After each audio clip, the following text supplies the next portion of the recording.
तू पण असणारस का इंटरव्ह्यूच्या वेळी इथे? माझं टेन्शनच गेलं सगळं.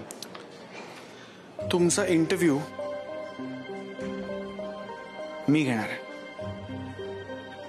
मिस्टर सचिन. इथून पुढे हा इंटरव्ह्यू संपेपर्यंत तुम्ही माझ्यासाठी फक्त एक कॅन्डिडेट असाल. ओके दादा. दादा नाही सर. सर, मला स्वतःबद्दल थोडं सांगा. तुला माहिती आहे सगळंच. आमच्या कंपनीला तुमच्याबद्दल थोडं जाणून घ्यायला आवडेल. मी सचिन पटवर्धन, M.Com केलंय, मॅरिड आहे आणि पुण्यातच राहतो. या जॉबसाठी का अप्लाय केलं? मला गरज आहे ह्या जॉबची दादा. Sir, sorry sir. कंपनीसाठी तुम्ही का फायद्याचे आहात ते सांगा. मी अकाउंटचा टाईप सांगा. हां, tax account, cost accounting, management. Trial balance आणि बॅलन्स शीट फरक सांगा. बॅलन्स शीटमध्ये कंपनीचे ॲसेट्स आणि लायबिलिटीज असतात. ट्रायलमध्ये trial. It is a basic question mister Sachin. येतं मला माहिती आहे. अकाउंटच्या जॉबमध्ये डेडलाईन्स असतात. अत्यंत स्ट्रेस खाली काम करावं लागतं. तुम्हाला उत्तर येत असतील तर पटापट द्या. असा वेळ काढत राहिला तर डेडलाईन्स कशा मीट करणार. टॅली अकाउंट म्हणजे काय?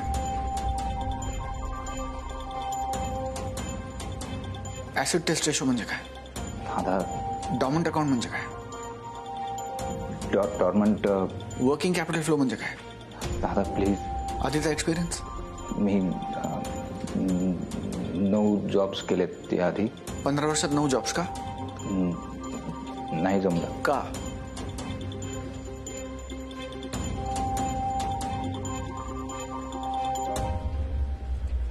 One last question mister Sachin. तुमच्या या इंटरव्ह्यूला तुम्ही स्वतः किती गुण द्याल? 9, 6 नाही माहिती. आम्ही तुम्हाला ही नोकरी का द्यायची मिस्टर सचिन? एकतरी ठोस कारण आहे तुमच्याकडे?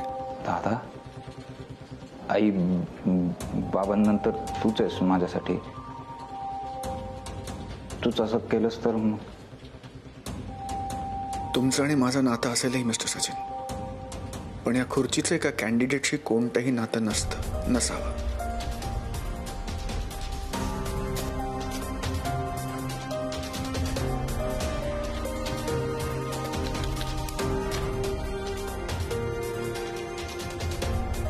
बाहेर थांबा.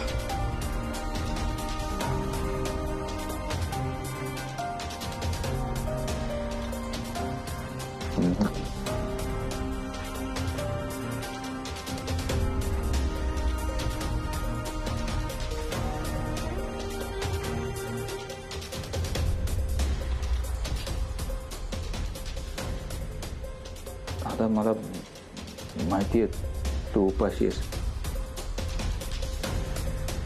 प्लीज जेवून घे. पोट भरलंय माझं. बाहेर थांबा.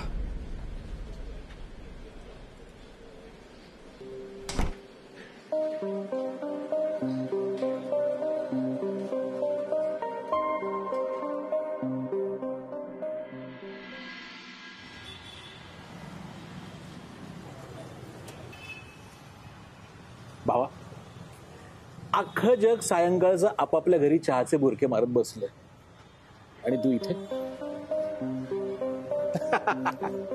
नाही, तुझा उद्देश वगैरे चांगला आहे की माझं दुकान चालावं, पण फोनच उचलत नाही तर इथे.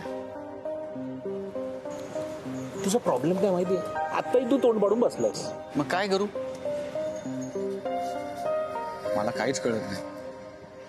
अरे असं काहीतरी कर की अनामिका डायरेक्ट तुझ्या खिशात येईल. सुजाता. सुजाता नाही, अनामिका ना. नाही रे चंद्या, सुजाता मस्तानी. आठवतंय का? अरे त्याने का निंबाळकर तालमीत असायच्या मैत्रिणींबरोबर. तेव्हापासून त्यांना आवडते रे सुजाताची मस्तानी. हा, एक काम तू तुफानी घेऊन जा, म्हणजे पटकन पोचशील. तुफानी. हा चंद्या तुझी तुफानी घेऊन गेलो ना तर त्या मस्तानीचा पण फालुदा होईल आणि माझा सुद्धा. ऐक ना चंद्या, ते मस्तानी घेऊन जाणं योग्य वाटेल का ते? नॉनसेन्स. अरे हाच विचार करण्यात तू अख्खं कॉलेज लाईफ घालवलंयस. आता तरी सुधर. जा बिंदास. गुड लक. जा. आणि ऐक ना, जलवाला आपला हाय सांग. हा वहिनी. I can't believe this is finally happening. हे झालं ना की आपण बाहेर जाऊन चीज केक खाऊन सेलिब्रेट करायचंय. ओके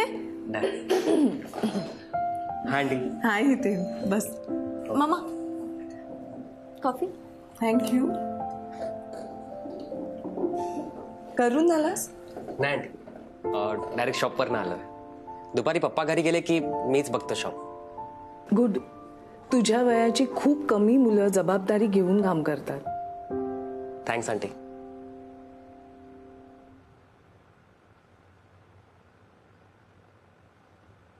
हितेन, तू मॅच्युअर आहेस.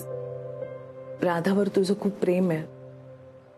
तिनं बोलावल्यावर तू लगेच मला भेटायला आलास. You are a really nice guy. पण लिव्ह इन रिलेशनशिपमध्ये सगळ्या गोष्टी दोघांनीही मिळून करायच्या असतात आणि राधाला याची अजिबात सवय नाहीये. I know aunty. A I know काय? राधाला अजूनही प्रत्येक गोष्ट हातात दिली जाते. तिची आजी 24 तास तिच्या बरोबर असते. सो राधा कधीच एकटी राहत नाही.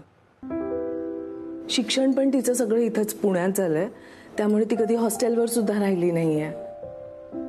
त्यामुळे एका नवीन व्यक्तीशी ऍडजस्ट करणं, महिन्याच्या बजेटचं प्लॅनिंग करणं, जमा खर्च लिहिणं, स्वतःचा खर्च मॅनेज करणं, यातली कुठलीच गोष्ट राधाने कधीच केली नाहीये. अगं मम्मा पण मी करेन ना आता. आंटी मी केअर घेऊन द्यायची. आणि माझं ठरलंय की मी लिव्ह इन मध्ये राहणार आहे. हा बाळा, लिव्ह इन मध्ये राहा ना तुम्ही. मी नाही म्हणतच नाहीये, फक्त आत्ता नाही, राधा सेटल झाल्यावर. Okay aunty. ओके काय? ए नो यार मम्मा.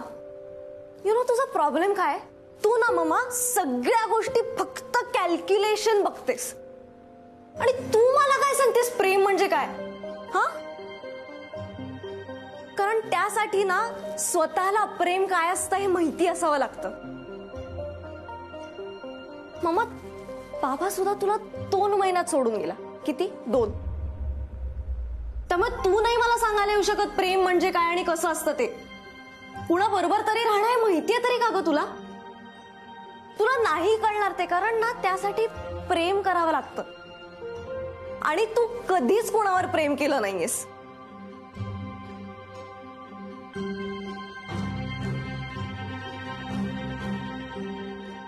प्रेमाशिवाय मी वाढवलं तुला. तू पोटात असताना सगळं एकटीनं सहन केलं, सांभाळलं, तुला जन्म दिला, तुझी दुखडी कुपडी काढली, रात्र रात्र जागले तुझ्यासाठी. हे सगळं मी कॅल्क्युलेटिव्ह विचार करते म्हणून. आकाश बरोबर पटलं नाही माझं आणि मी त्याला घराबाहेर काढून टाकलं.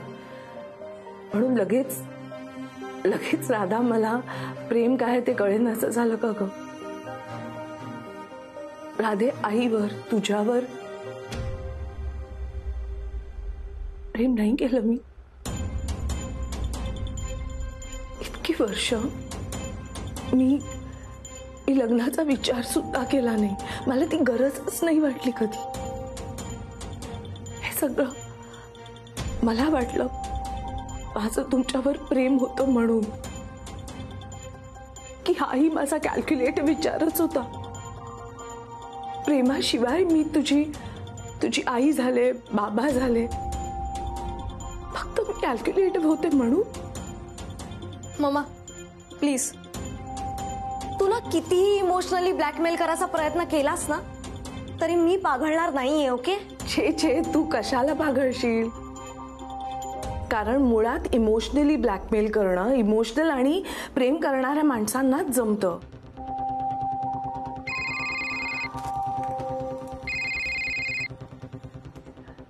ते माझ्यासारख्या प्रेम न करता येणाऱ्या माणसांना कसं जमेल?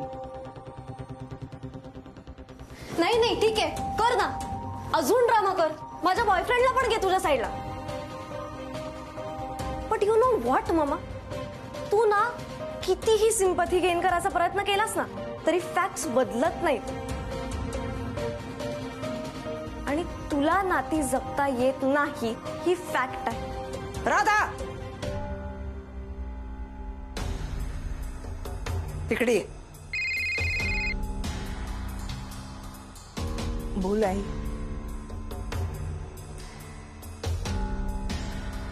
अगं तुझ्या जिभेला की हाड राधा,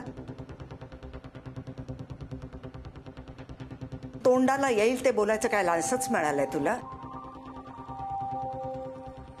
नातं कसं जपावं हे ठाऊक आहे तुला? सासू आहे मी तिची, सासू. मी करते फोन. पण तिने एकही दिवस जाणवू दिलं नाही मला की ती माझी सून आहे म्हणून. लोकांचा विश्वास सुद्धा बसत नाही की ती माझी सून आहे, मुलगी नाहीये. आणि माझं जाऊ दे ग, आपल्या सगळ्या नातेवाईकांची, सगळ्या मित्रमंडळींची किती आदराने वागते ती. सगळ्यांचं प्रेमाने करते. बिना पुरुषाचं घर पण बिना बापाची मुलगी वाढवणं सोपं नाहीये. ही तुझी आई खंबीरपणाने उभी राहिली, रात्रंदिवस कष्ट करून तुला वाढवलं म्हणून तुला आजचा हा दिवस दिसतोय. माहितीये, एक नातं फिसकटलं म्हणून माणूस बाद होत नसतो राधा.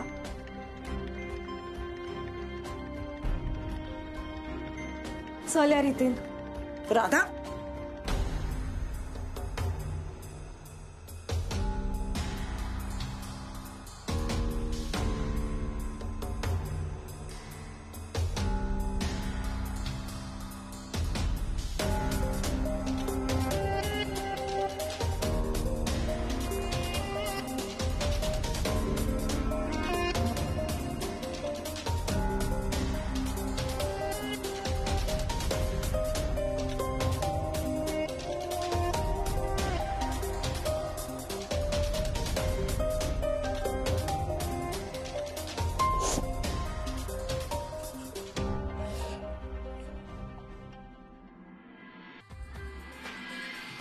भावालाच भावाचं सुख बघवत नाही तर काय बोलायचं.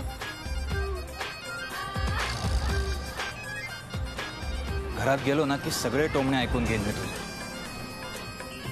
पण प्लीज असं चार चौघात नको बोलूस, बरं नाही दिसत ते. आणि तुझ्या भावाने जे केलं ते बरं दिसतं. साधा सुद्धा नाही हा.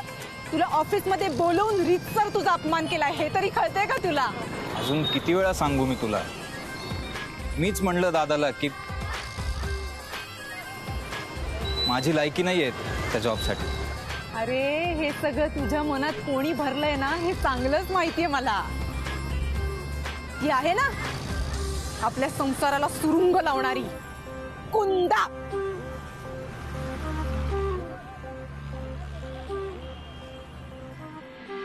मी बोलते तर माझंच तोंड दिसतं.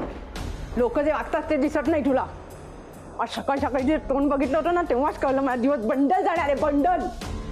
आणि आज मी स्वयंपाक करणार नाही, पहिलेच सांगते. अजिबात करणार नाही मी स्वयंपाक. काय ग वल्ले, अगं काय झालं? काय होणार आहे? मोठ्या भावाने इंटरव्ह्यू घेतला तरी नोकरी लागली नाहीये. आता मोठ्या भावाने चेष्टा करायची ठरवली तर मी तरी काय बोलणार? नाही ते नाही ग, अगं जेवणाचं काय? नाही करणार आहे मी, आज स्वयंपाक करणार नाहीये. ऑफिस मध्ये हा डबा मागवला होता, भूक लागली असेल त्यांनी जेवून घ्या. 3 जणांचं जेवण लक्षात ठेवा. तर दादा नाही जेवला. त्यांचं कौतुक सांगू नको मला. नाही जेवले तर मला सुद्धा भूक लागली, मी 4 घास ढकलणार आहे आणि पाय मोकळे करायला जाणार आहे. जीव घुसमटायला लागलाय माझा इकडे.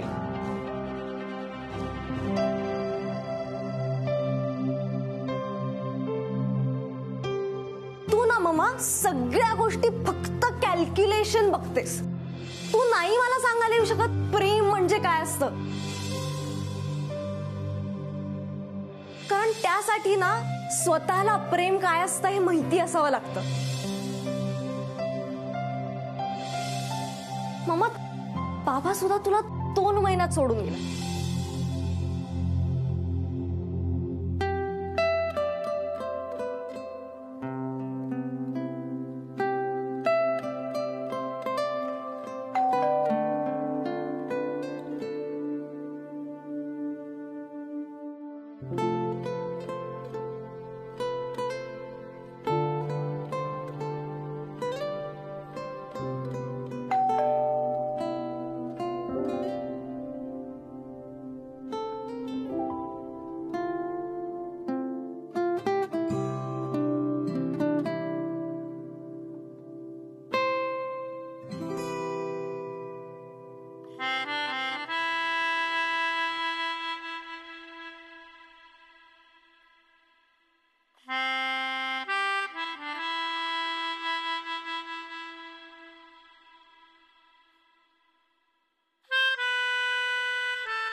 नेत्राग्नी चालल्या टाळा भ्रुकुटी ताठिल्यामुळे उच्छते मुरडिले माथा. आलास?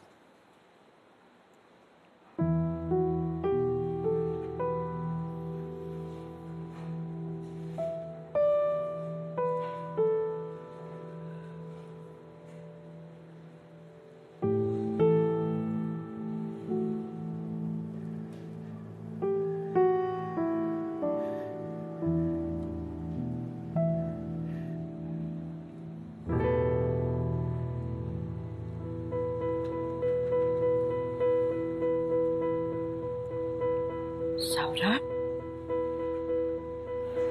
सौरभ,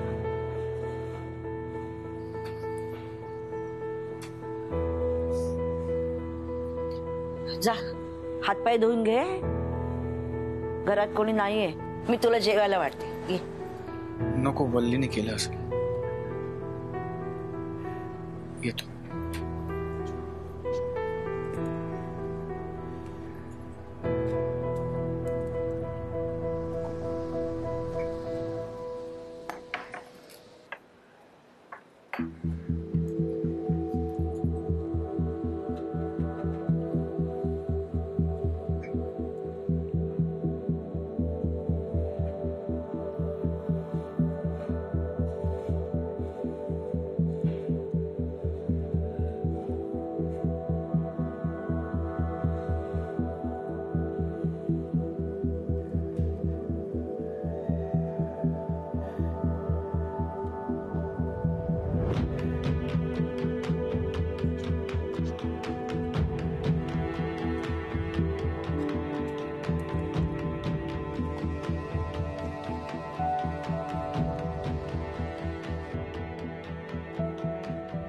नाही दादा, तू जे केलंस ते बरोबरच होतं.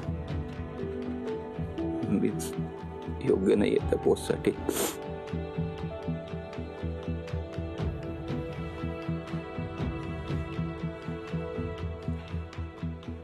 नाही सचू,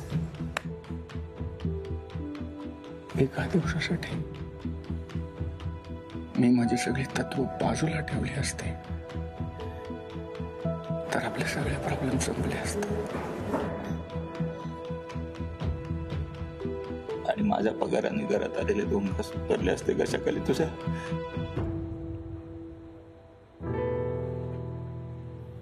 सॉरी यार सचू.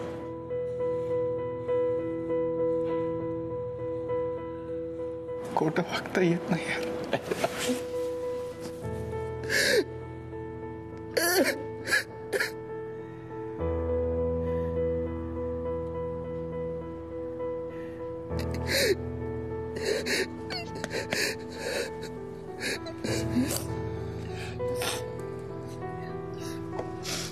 काय आहे? चल, भूक लागली, जेवूया चल.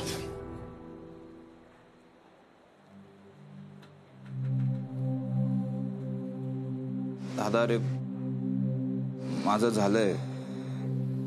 वल्लीला आवडलं नसतं थांबलेलं मी.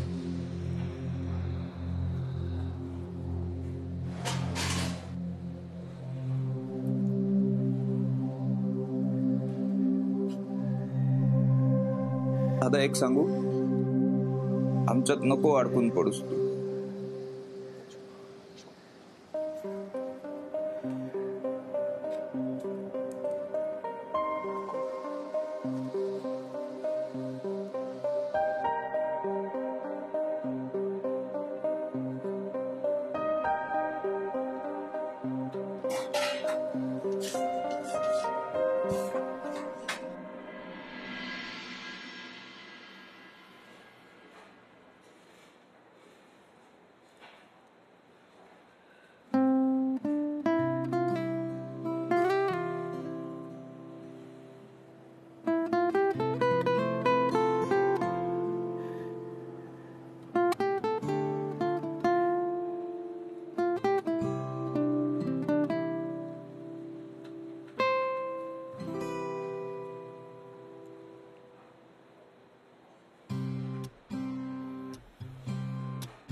तू तेव्हा तशी,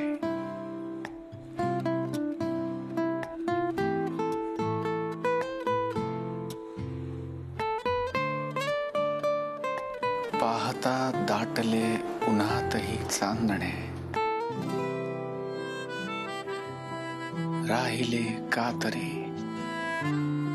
मनातले सांगणे.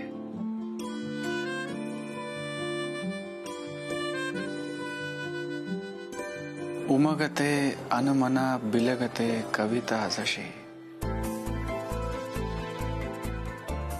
उमगते अनमना बिलगते कविता जशी.